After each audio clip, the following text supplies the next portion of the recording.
Hey everyone, and I almost said happy Friday because that's normally my jam on Mavens and Manufacturing, but it's not Friday quite yet. It's Wednesday. We are in the middle of the week, and I'm super excited because we have the Industrial Marketing Summit coming up in February, and I have two very cool people that are part of that summit. I have Wendy Covey with me and Jon Franko. Hello, you two. Hello. How are you doing? Super excited to have you on. Thank you for joining me. And I'm also super excited because I'll be speaking at the event on a panel discussion. So really excited to do that. But I want to hear more from you guys. So can you just introduce yourselves, talk about what you do outside of the Industrial Marketing Summit, and then talk about how you got connected with the summit and what your history is with it. Wendy, you can go first. I'll call you out. Hey, so many things. All right. So, Wendy Covey, I'm the co-founder and CEO of TREW Marketing. We are an agency that focuses on complex technologies, primarily in engineering. And my backstory with the Industrial Marketing Summit was years ago, the Content Marketing Institute, they have an annual conference called Content Marketing World, and they would have a one-day industry-focused track, if you will. And TREW Marketing was a longtime speaker in that. Gorilla was a longtime speaker in that. And Cadenas Part Solutions would sponsor that. And their most recent event that they did, and I guess it was 2023, we all kind of came together and realized that there was an appetite for more content, multiple days, more of a focus for marketers in manufacturing and engineering. And so we decided together to create our own standalone event. And here we are, fast forward 2 years later. It's now hosted by Gorilla and TREW Marketing and sponsored by Cadenas, in addition to other industry sponsors like yourself, Mavens Manufacturing. And I'm sure we'll get into more details about the event, but that's just a quick backstory on me and the event. So, Jon? Jon Franko. I'm a co-founder of Gorilla 76. A lot of you probably know my business partner, Joe Sullivan.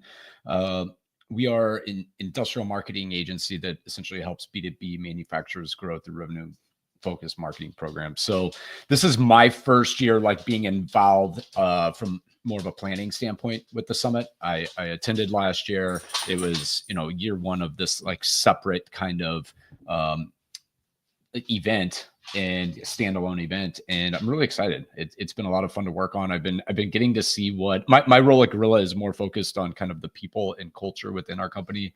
So I'm getting to I'm getting more exposure to, I guess, I don't know, on the ground marketing at this point, and boots on the ground. It's a lot of fun. So I don't know who has the dog, but feel free to have them make an appearance. Nope, it's totally fine.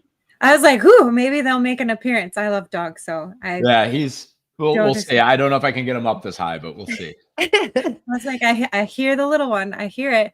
So I noticed that the summit has been in Austin because I attended last year too, and kind of made a fool out of myself because it was the first time I met Joe face to face, and he was kind of the main person that launched Mavens for me. So he invited me on his podcast, and then it was just like a waterfall. So we've kept in contact over LinkedIn, and last year was the first time I met him face to face, and I think I cried a little bit when I met him. So I saw it. I think you did. I remember. You're a witness. Yeah, and I was in mid conversation with someone, and I completely stopped it and just walked away to go give him a hug. So I felt kind of like an a-hole doing that, but I was just like, it's Joe, I have to catch him. But I noticed that it's been in Austin, and I love Austin. I think it's a great city. It's got a lot of culture to it. There's a lot of great things to do. Why was this the spot for you guys to really set up the summit there? What is it about Austin that really aligns with some of your goals and mission for this particular event? I'm going to let Wendy run with it, but I think if you look behind me, the Midwest quickly got ruled out in February because it's 5 degrees outside here. So I think for one, the weather, but I mean, Wendy, you're absolutely the weather. But beyond that, we marketers, most of the conferences we go to, whether it be with our companies or for marketing conferences, we're always going to the same places, right? We're going to Chicago, we're going to Cleveland, maybe we're going to San Jose or Orange County or something. And so Austin is a great destination place. People love to come to Austin. It's warmer in the winter.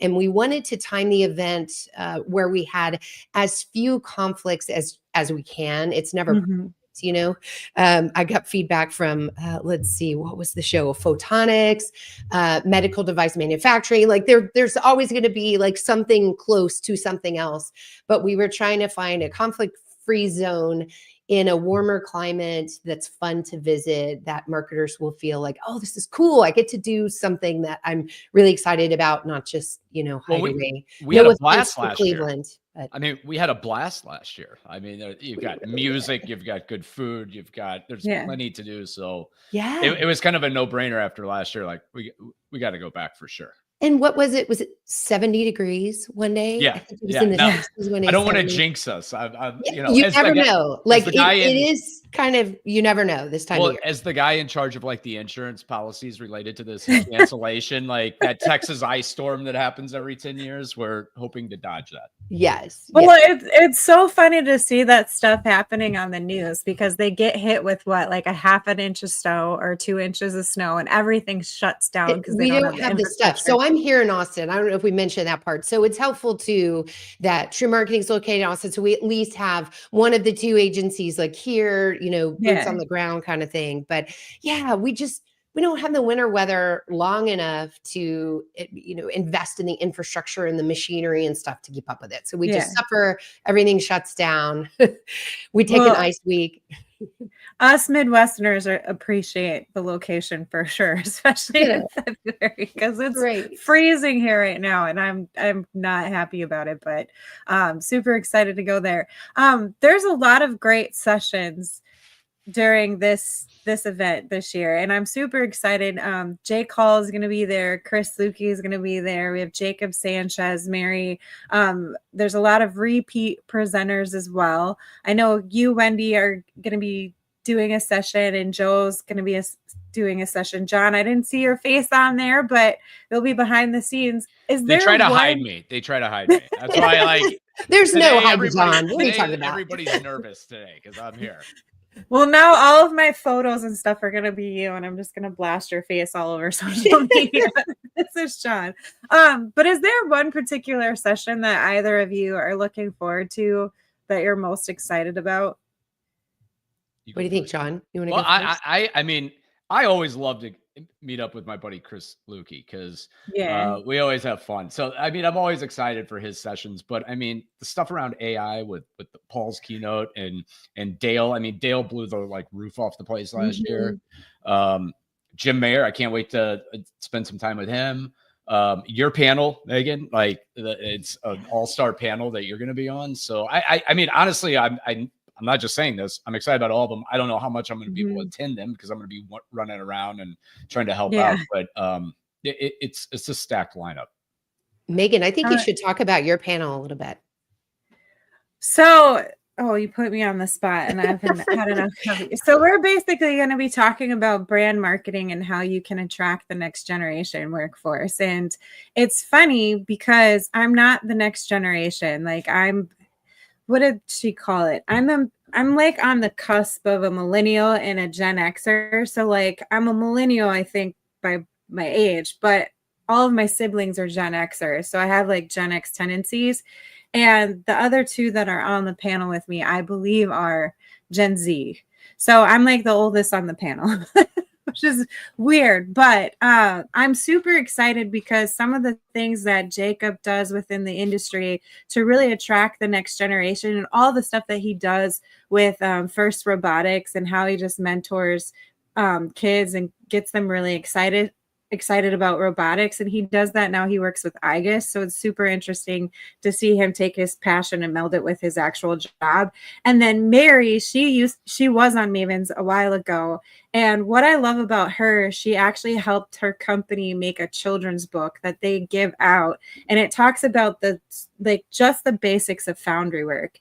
And one of the things that I got really excited, and I keep telling other companies to do, is think about putting a link on your website that's just dedicated to kids. And they figured out a really fun way to engage students with foundry work. And she actually goes to schools, brings the book with her, and then she also talks of, like, she has them melt down chocolate and make molded chocolate while she visits them, and she's like, it's basically what foundry work is.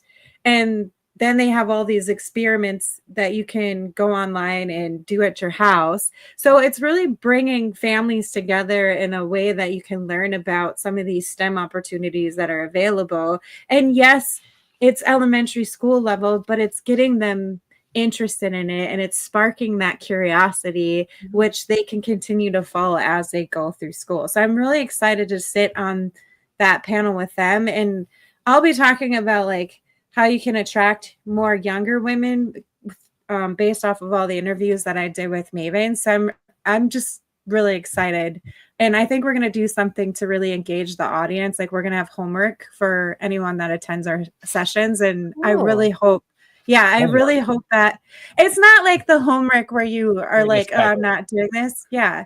It's basically just, actions that they can take to their companies and actually. Which was some feedback we got last year about the summit. I was actually looking through some things yesterday, and it was like, well, it was in the video we put together, and a lot of people, the message was like, I left here with like tangible things I can do, not just big, there's big thinking too, but like, here's some actual things you can do starting tomorrow to move the needle. And like that, as a marketer, like in my role, that like a lot of times that's what you want. Like, just give me something. Yeah. So I'm super excited about it. I really am passionate of getting younger kids excited about, because I just feel like the generation that I grew up with, how we were pitched what to do with the rest of our life was very intimidating and confusing.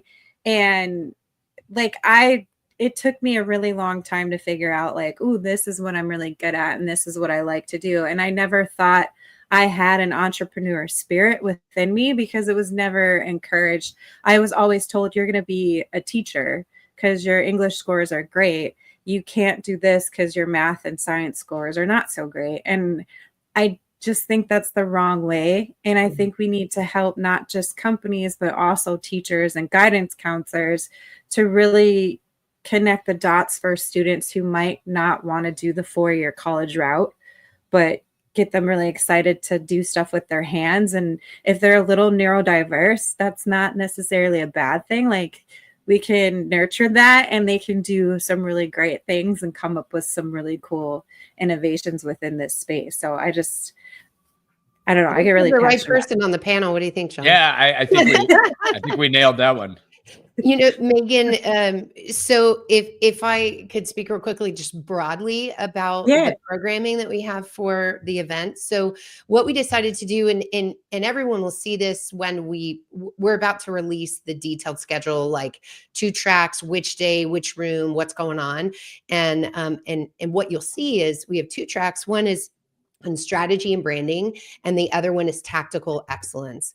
And they're all curated to meet a couple goals. So one is that practical advice. What can you take away and do immediately? It needs to be within this industry. So engineering, manufacturing, industrial. So every speaker that we're working with either works in this industry or is a marketer that understands the industry. And so we're coaching them to make sure we have, very relevant examples.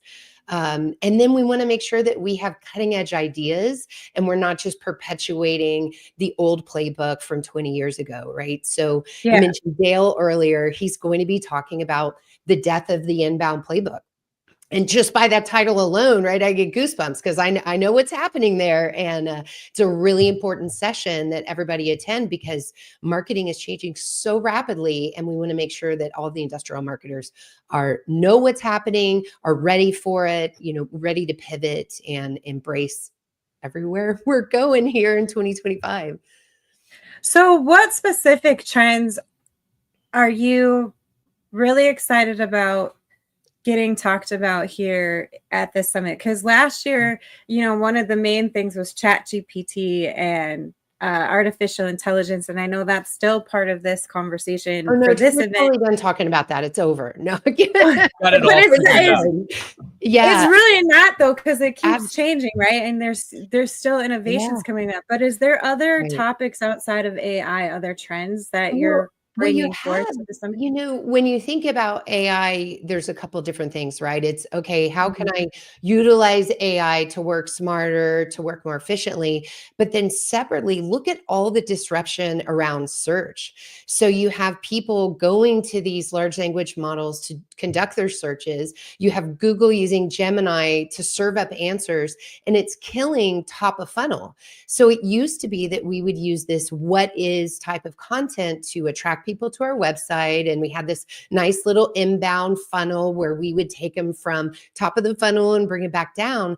Well, now they're not coming to our site for that information. Right? That information is somewhat generic, if you will. And so we as marketers really need to pivot and think about, okay, we're not going to get that traffic up there. And what new content do we need middle of funnel, bottom of the funnel, and how can we utilize these tools and other new ways to bring intelligence to our marketing, to bring personalization, to work with sales. So it really is a big change, especially for companies that were overly reliant on Google Ads and SEO. So that's a big one right there. Yeah. And I would add, I mean, even though, last year we did AI, like that was 1.0, right? I mean, there's so much more that has happened since last week. I mean, it's just, it's going at an incredible rate. So I think, I think those sessions are always going to be good. I love seeing like stuff related to hiring and kind of employer branding and that is going to be great. I know there's some sessions on using LinkedIn. Aaron Moore at TREW reporting or on reporting. That's a topic we can't talk enough about. So new stuff, old stuff, we need to keep talking about all of it, I think. Yeah, so, evolving stuff. Exactly. And then brand, marketers really need to think about how we define our company's brand, how we're a trusted resource, because we know that engineers need content and information they can trust. And that's sort of, to me, a very unique opportunity that they're not all just going to go to ChatGPT and accept this generic answer. They want to know the sources. They want to dig in further because, lives may depend on this decision that they make, right? So we have an opportunity, I think, on the branding side, on the trusted content provider side that perhaps other industries don't. That makes sense. Well, and I think that's an interesting trend that's coming out more and more, which it should have never not been a trend, but I keep hearing we need to bring the human back into this industry. It's not all about just automation and robotics. And, people don't want to, yes, there is a place for like white papers and technical documentation, but one of the biggest things that I see really growing is the use of case studies and customer testimonials, because it's that relationship building. It's building that trust and almost becoming friends with your potential customers, and just saying that, oh, we make this custom and that's what's unique about us. Well, no, because Joe Schmo down the street, who's your competitor, is also doing custom work. And so what's so custom about it? Like it's that company culture. It's that personality. It's your employees. And I'm now seeing more marketing around the insides of a facility other than just the products and services. It's around the people as well too. Do you see that on your end happening? And are there any conversations at the summit that are going to be focusing on that? We have an excellent speaker on this. It's Pete Grasso from Heatcraft Refrigeration. And I invited him to speak because I first saw him at Content Marketing World.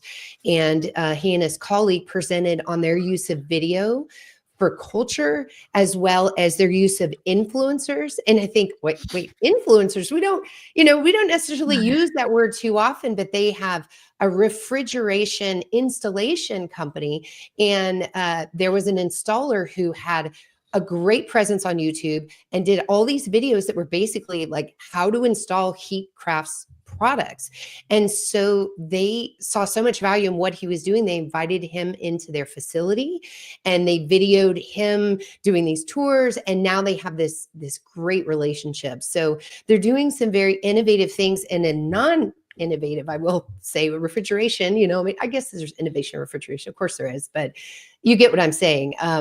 It's bringing that video, those faces, that story into video.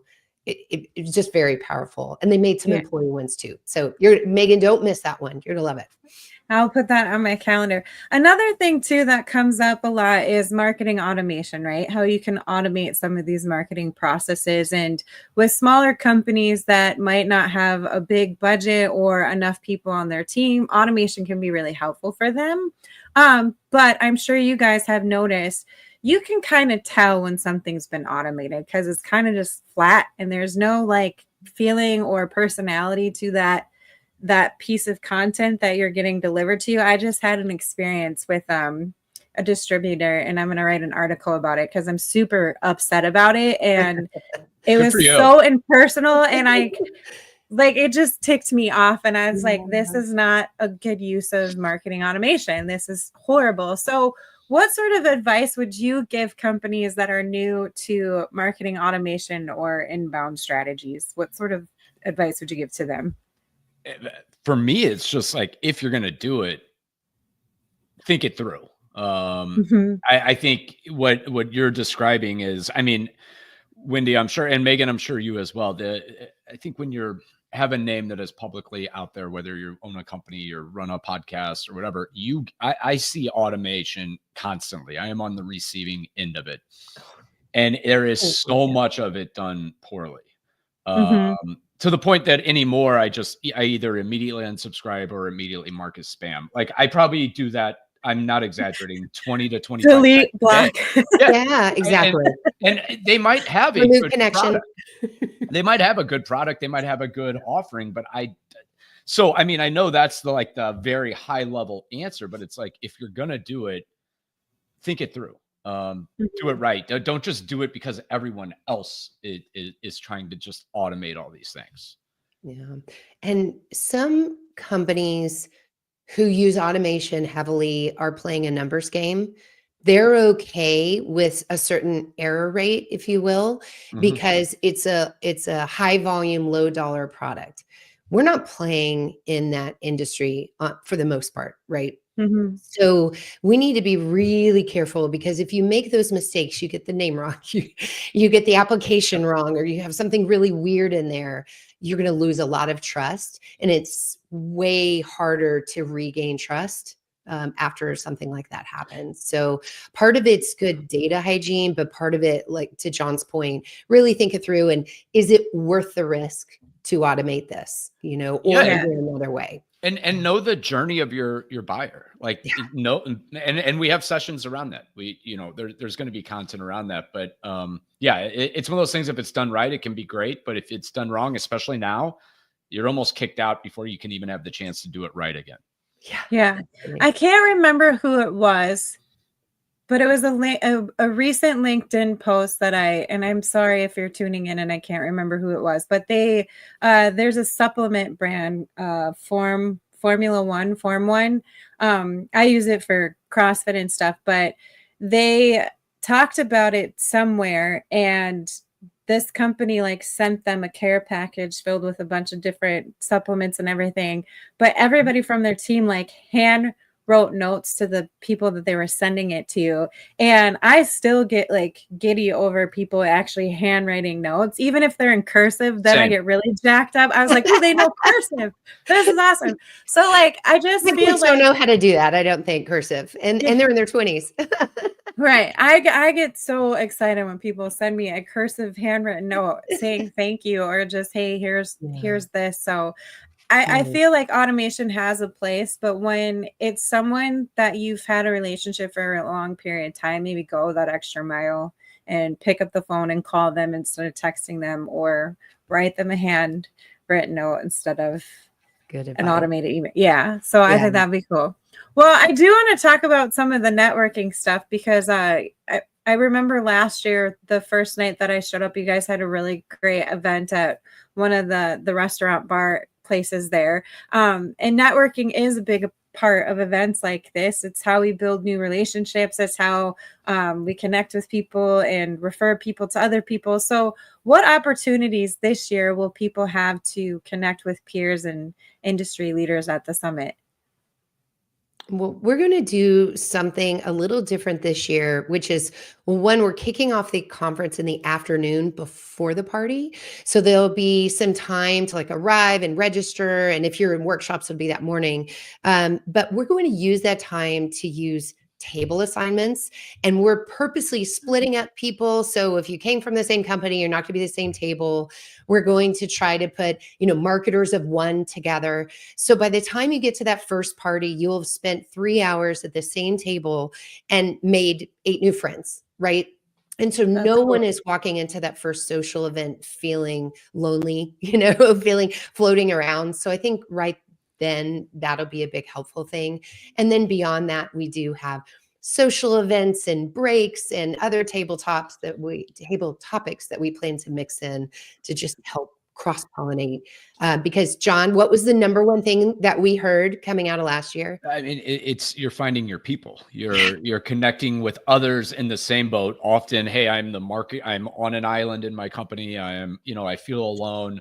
That's been the biggest kind of theme that I've seen emerge. And outside of the organized stuff we have, I don't think there's any way possible to go to this event and leave without like at least 10 new solid connections. Probably more than likely way more than that, because I think what's really interesting about this event, and you can't really, without going, anyone who goes, I know would agree with me, or I would be shocked if they didn't or had been, but while it's big, we're already at 238 tickets sold this year. It's already bigger than last year. And I mean, we had more come in today. So actually that number's higher, but it feels intimate and small. And you pass people in the hallways and it's the same people you were just sitting. So I don't know how to describe it, but it has a very small and intimate feel. Whereas, some of the bigger conferences I've gone to, which are great, but like, you kind of feel like you're just lost in a sea of people. Yeah, it's not like an IMTS or anything like that. For like a week. I really like this setup because I did meet a lot of cool people last year, and everybody was just so nice. And it must have been like the warm weather or something, because not a lot of people are nice when it's cold weather here in Wisconsin. Like they're kind of cranky. So I was super impressed and excited about all of that. But I do want to dig into each of you individually and your expertise. So Wendy, as the CEO of TREW Marketing, what sort of challenges have you helped clients overcome when targeting technical audiences? Because marketing for industrial technical stuff and manufacturing and engineering is way different than B2C stuff. And I don't think anybody understands that. Yeah, I don't think people really grasp that difference. It's funny because when new people come in that are outside of this sector and they're just like, I don't know what I'm doing. Like they do, like you mentioned, they feel a little lost and like what's going on. So it's good to come to an event like this to find your people. But how do you help them overcome some of those challenges? Yeah, great question. So I was a baby marketer at a company called National Instruments, rebranded to NI. Now they're owned by Emerson. So a lot of people know NI.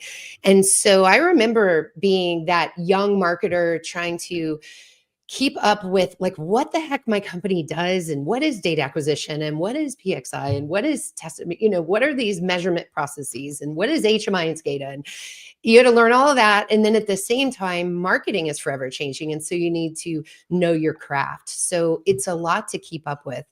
And when you're in a large corporation, you're often have that ability to, I'll go over to the advertising department and ask them questions, or I'll go over to PR, and you had all those resources right there. When I started the agency, and this was 17 years ago now, we started working with smaller engineering companies that didn't understand, like they were skeptical of marketing, right? So it was engineer executives, very skeptical of marketing. And we would come and say, look, we're really experienced. We've been at NI, and that wasn't enough. We say, look at this B2B data, and it wasn't enough. And so then we said, you know what? We know that engineers behave differently when it comes to how they seek and consume information to make purchase decisions.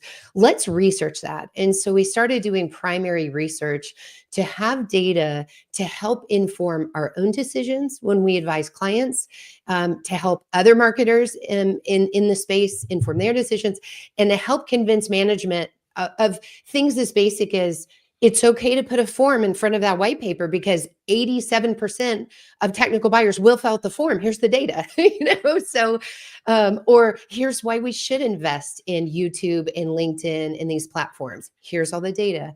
And so I think it's important that marketers help to justify understand, of course, their own practice and marketing mix and all of that, but then have the right data and information to help talk to leadership.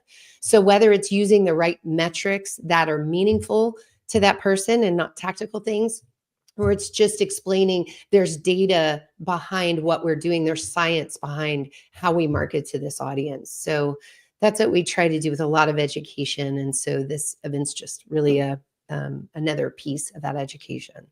Yeah, a lot of engineers love that data because when you have the facts and you can put them right in front of their face, they're just like, oh, okay. And it's like, really, I had to go that far of a distance for you to agree with that. Like, I love working with engineers because once you get them in teaching mode, you can't get them to be quiet, and they have so much going on in their heads, and it's just really great information, and just how they view the world is fantastic. So it's always been fun for me to work with engineers.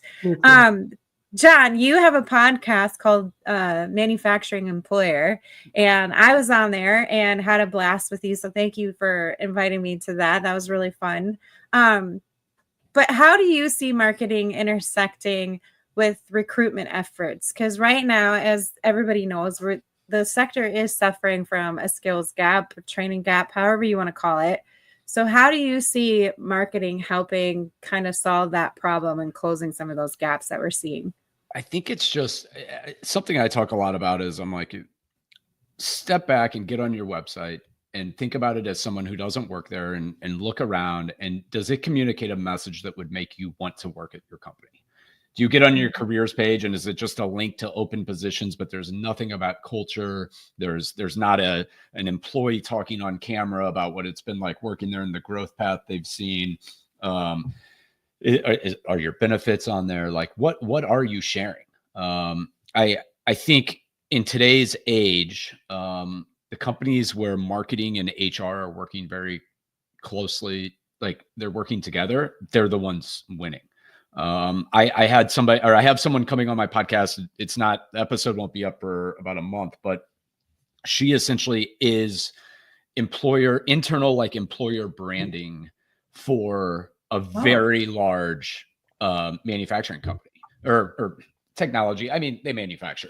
And so I was just fascinated by that role. And she's like kind of the person in the United States doing it. They have this person in all the different countries represent. So, I mean, how you go to market to attract talent should be absolutely as important as how you go, maybe more important, because I'll never forget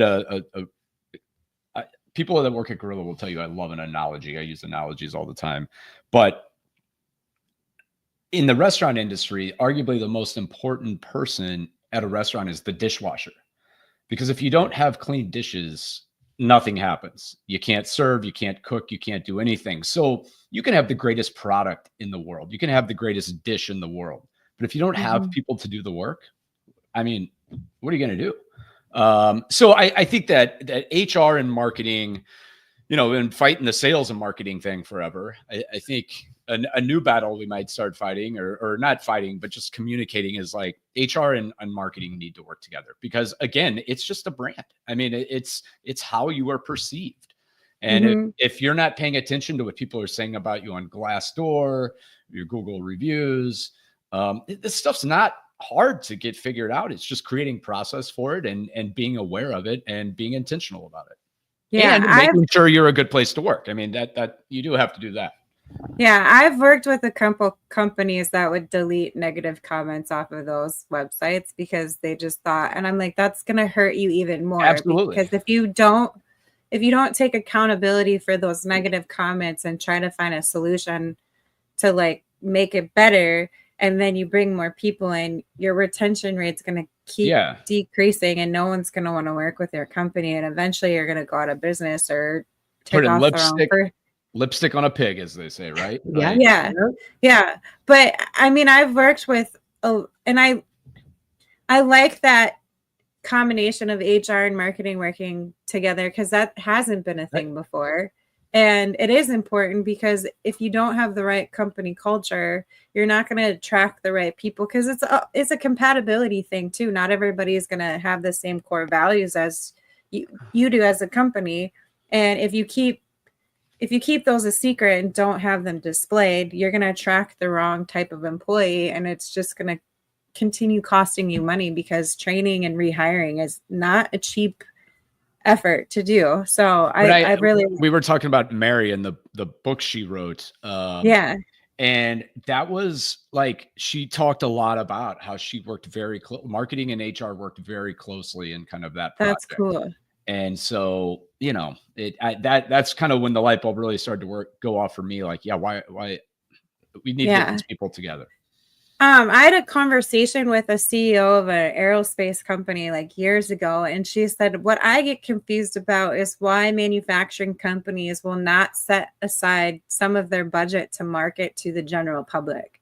So they're marketing to their customers and potential prospects, but they're not putting anything aside to market to the general public and the next generation workforce. And she's like, I feel like if you can have both of those strategies, then we can start filling up the queue for these talented engineers and manufacturers and bring more people in. As someone who came from, I mean, it was a suburb of St. Louis, essentially, but Granite City, Illinois, we were a community, and still are in many ways, built on industry. That's where a lot of people, that's where their careers went. I mean, that was the lifeblood of the town. I mean, a lot of these manufacturers, especially as you get more rural, like that's what supports everything around. So you think you would want to be more public facing maybe than sometimes they are. Yeah. But I think too, with some of these companies that are in those more rural like places, they don't really know how to like expand their reach. I talked to another CEO of an automation company, and her company put on like a mini automation trade show in Southern Illinois, and they're out kind of like in farmland area. And she said a bunch of smaller manufacturers came to that event, and they were like, wow, we didn't even know this is what happens at trade shows. We didn't even know this was like the type of experience. So it really does matter. And even marketing to your own local businesses is a different kind of marketing, right? So you got to keep all that in a strategy. Well, looking ahead, what's one big takeaway or action you hope attendees will leave this year's event with? I think that expanded network of like people that are struggling through the same things, trying to figure out the same things. I think that's the number one. I mean, I'm very proud of what we put together in terms of sessions and material and all that, but I think nothing can replace the moment that you met Joe in person for the first time and were brought to tears, because it wasn't just this LinkedIn relationship, right? It wasn't just this podcasting that happens once and it's over. This is immersive, and it's very powerful. So I would say like, absolutely that would probably be my number one as well. And then again, probably seems like a cop out, but go in with an open mind. I think if you do that and you go in and you just kind of see, I mean, look at the schedule ahead of time, have an idea what you want to see. But I think if you go in with an open mind, there's no doubt you'll leave inspired. And I think that's like, I love when I go to a conference or I read a book or I watch a documentary or whatever, I have some sort of learning event and I leave it inspired. That's when you know it's good. And I really hope that's the case here. And I think to do that, you got to go in with an open mind. Yeah. I think one of the coolest things that I took away from last year's event, and I think it would be the same for this year, but there are a lot of smaller companies that have maybe one or two people within their marketing department. So they wear a ton of different hats. And this sort of event really gives them a strategy on how to make that a less stressful experience with some of the tools that are being talked about in each of the sessions. So like, I really appreciate that because I'm always cheering for like the underdogs, right? Like the smaller groups of people. I always want them to excel and come out on top. And I really feel like these conversations provide those tools for smaller companies to really compete with some of the bigger companies within their areas. And I love that. I love giving the bigger companies a run for their money. Everybody loves an underdog. Even mid-sized companies that only have one or two marketers. So yeah, unfortunately. So yeah. But if there are any big ones out there that are still looking for sponsorship opportunities, we'd love to bring talk. it on. Yes, come on. You gotta invest. You have to invest if you want your future workforce to be ready. So then I want to do a fun, like rapid fire question with you guys. What's your favorite marketing campaign you've worked on or seen in the manufacturing space? You go first, Wendy. I have to go grab I have a visual aid. Oh, you have a visual. Oh my gosh. I like taking things that are difficult to understand how they apply to real life and then bring them to real life. And so at NI, I was once the events manager, and we created this video called Life Without NI. And what it was really about was life without test. And it showed this guy having this terrible day. Like he went to open his beer and the label's upside down and his shoe came apart and his car antenna wouldn't work and all these things. And it just showed how test is everywhere, right? And every little thing needs to be tested that's in your world. So that video is always stuck with me. And as we work with companies doing RF and radar and semiconductor chips, like how can we take that and then relate it to the real world? So yeah, the things I like. That's fun. How about you, John? So my visual aid is for, I want to give a very manufacturing industrial specific answer. We had a client reach out that had a startup that just needed like a really quick but good down and dirty website build, branding, naming, etc. And it's not all live yet, so it's still kind of under wraps. But watching our team kind of get together and what was cool about that project was we had a lot of creative freedom with it.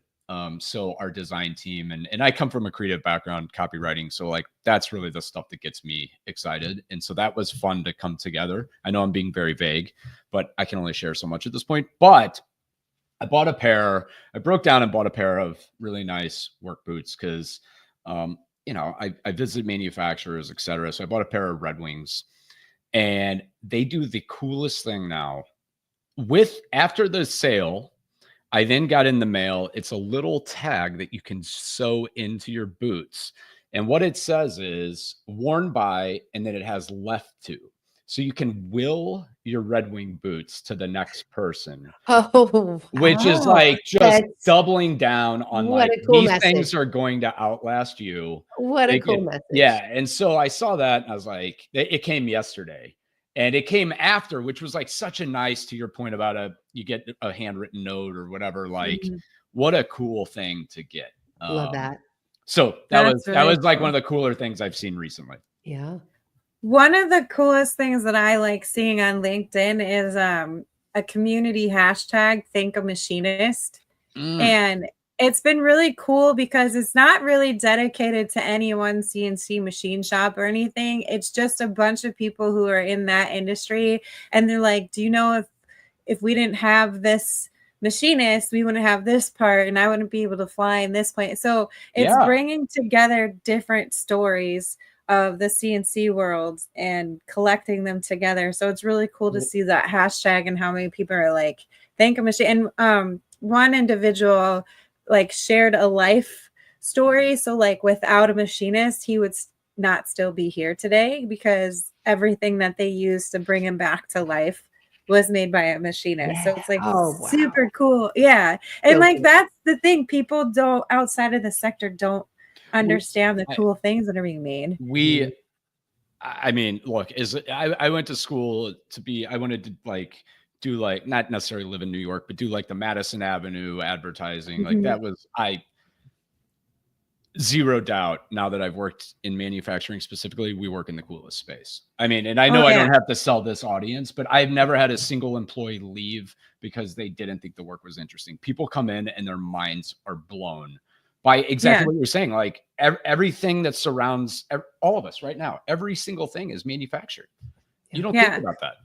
But it's funny because when I first started out and trying to make that connection with engineers and marketers, like trying to explain to them why we need to share these stories, and NDAs don't help. Like, I get it. Like, those make things challenging. Yeah. But I remember working for like a bearing company, and they're like, it's just a bearing. No one cares. And it's like, they do care though. Like, without this bearing, the rest of it wouldn't be possible. So like, why did this become a thing? And like, what's the history of it? And what happens? In the late 90s, gosh, that really dated me there. INTS used to be National Manufacturing Week or whatever. And I'll never forget Parker Hannafin's booth. They were showing how their hydraulics were in everything.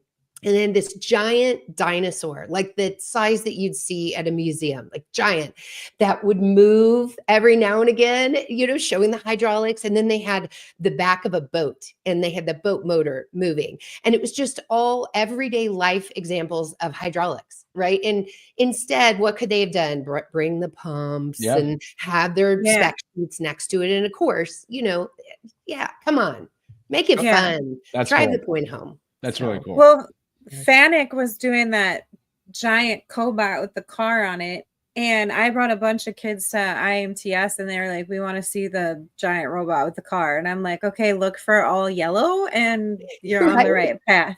And they were just completely blown away because they're so used to the scaled down version of that. They didn't realize how big cobots could get, or even robotics could get. And they're just like, this is amazing. And then with like additive manufacturing, they have the small desktop 3D printers.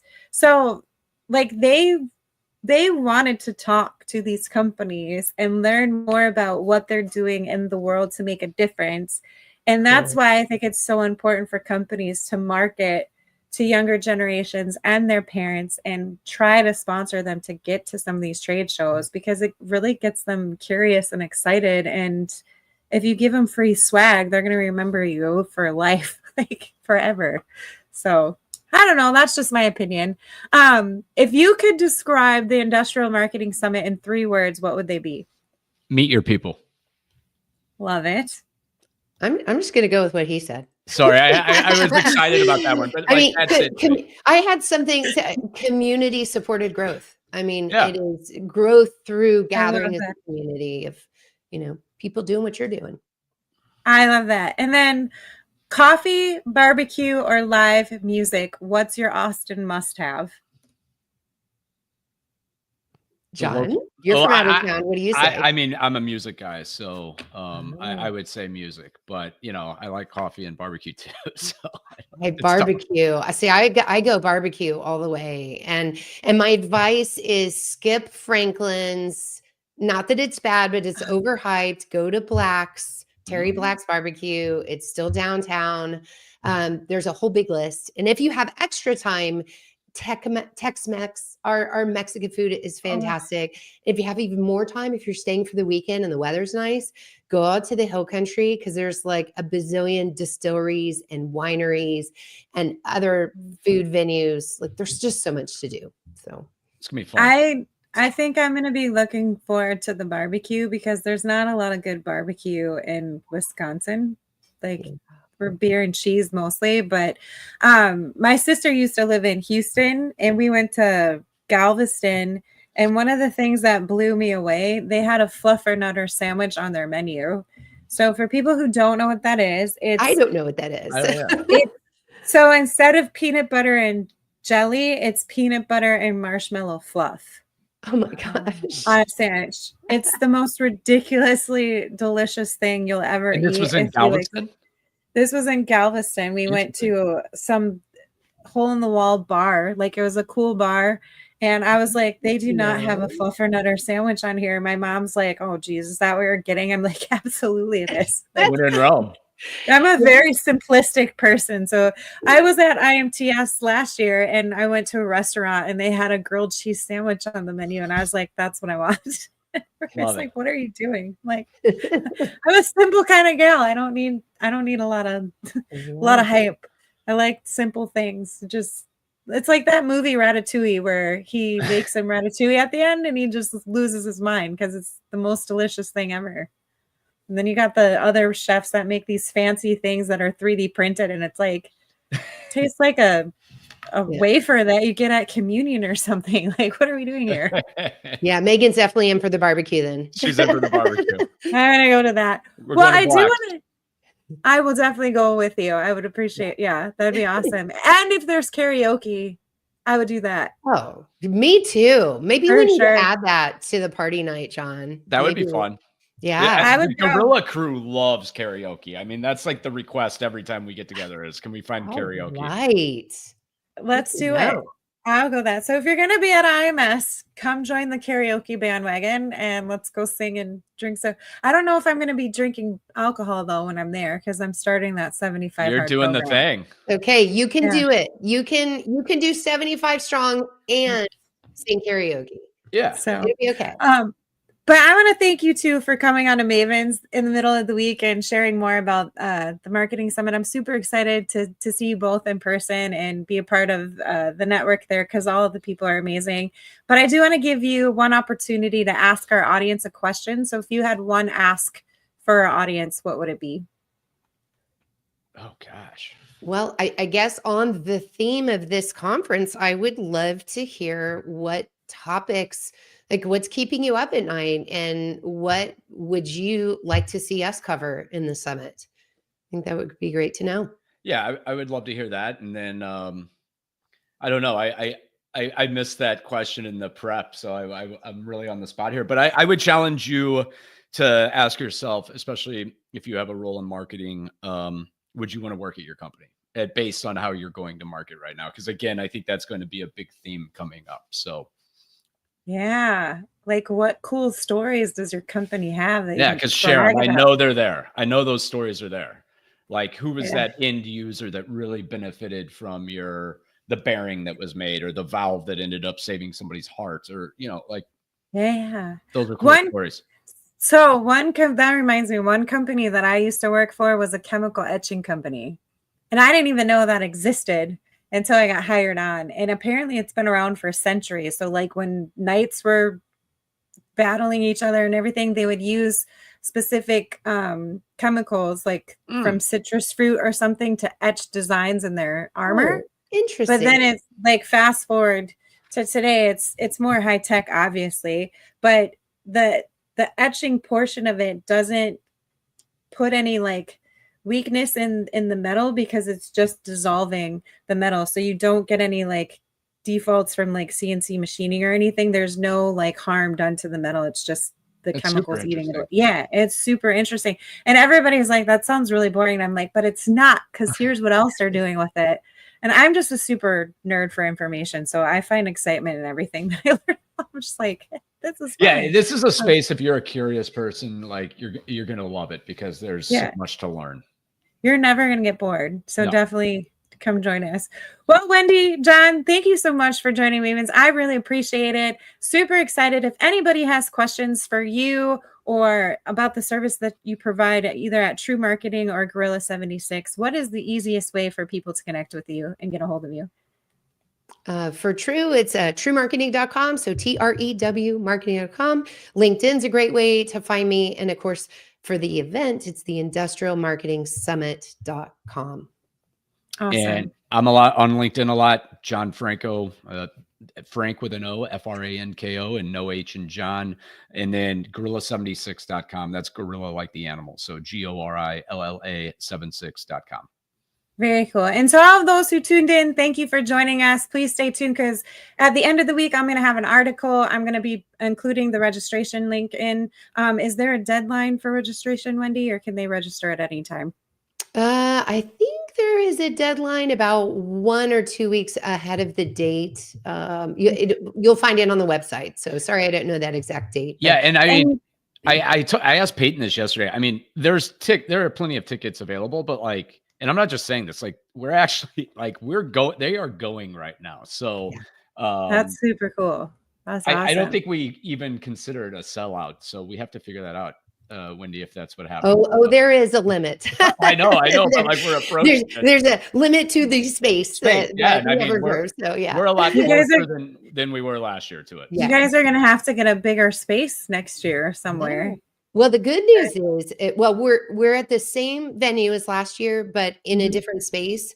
This space looks like it'll hold us maybe for 1 or 2 years, and then there's an even bigger space in the same building that you haven't even seen, Megan. It's down in the basement. So, but we're going to be upstairs with this beautiful balcony. We can go outside, and we're going to be out in this courtyard. It's going to be great. Lots of sunshine in store for you. Living large. And you do have a digital option, right, for people who can't attend? Okay, so there's no excuse really not to join this event. So make sure to register. I'll include the link in the article. And I hope you guys have a great rest of your week. If you are having a hard time trying to figure out your brand story, please stay tuned because I have a sponsor for you that could help you out with that. So I hope you guys have a great one. Bye, everyone. Thank you all. Bye. Thanks. This episode of Mavens in Manufacturing has been sponsored by Z Ink Solutions. Z Ink Solutions. This isn't your grandmother's copywriting service. We provide copywriting and copy editing services that provide impactful text and memorable storytelling for a variety of brands and industries. Contact us today at zinkSolutions.com. That's z-inksolutions.com.